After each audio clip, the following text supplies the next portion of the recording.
Hello and welcome back for one of my favorite things to do, and that is one job, three candidates. So every week I take a real job posting from my job board and I look at three fictional candidates and decide who I would give the interview to. So today's role comes from The Kitchen by Kraft Heinz, and they are hiring a senior strategist in Toronto.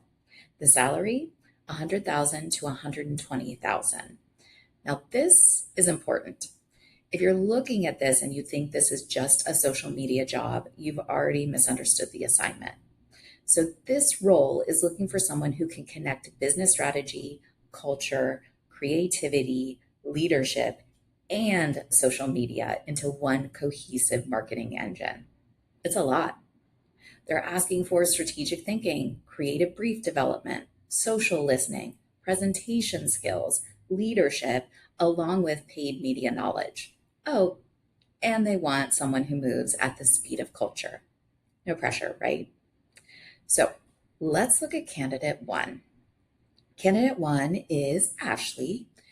And let's say she's had 7 years at a large consumer packaged goods company, managed multiple national brands, built annual marketing plans, knows research, knows strategy, has beautiful PowerPoint decks. On paper, her resume is fantastic. So if I came across her resume for this role, I would ask, Ashley, tell me about a time where culture changed your marketing strategy.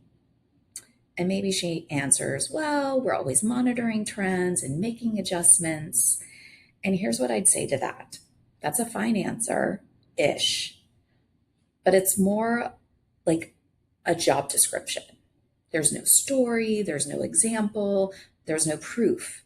And so, as a hiring manager, I'm still kind of wondering, well, have you actually done it? Have you actually shifted your strategy because of culture changes?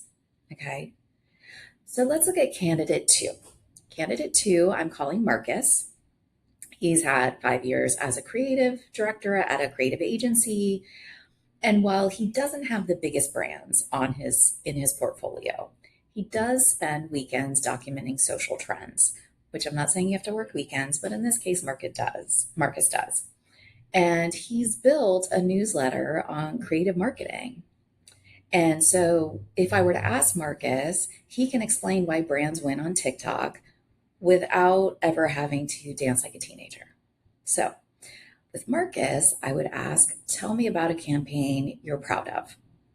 And let's say he walks me through the business problem, the cultural insight, the creative idea, the results. That's strategy. That he isn't telling me what he does, he's showing me how he thinks. Now let's look at candidate three, who I'm going to call Priya. Now, Priya is 6 years as a social strategy lead, and she checks every box in this job description: social listening, creative briefs, presentation skills, team management. So, with her, I would ask, what's one trend brands need to stop chasing? And she says, becoming viral. And I love this answer because every brand wants to go viral, but very few ask whether it serves the bottom line of the business. And in Priya's case, she'd rather build a community than chase a million accidental views. So now I'm listening because Priya is not just repeating marketing buzzwords at me, she's demonstrating strategic judgment. So the verdict: who would get my interview? Actually, Ashley still gets one because her experience earns an interview. Marcus would also get one because his thinking is exceptional. And Priya definitely gets one because she demonstrates mature strategic judgment. But who would get the offer? Based on the answers to my potential questions, it would be Priya. And here's why. This role isn't looking for someone who knows social media. I mean, what does that even mean? It's looking for someone who knows when social media should matter.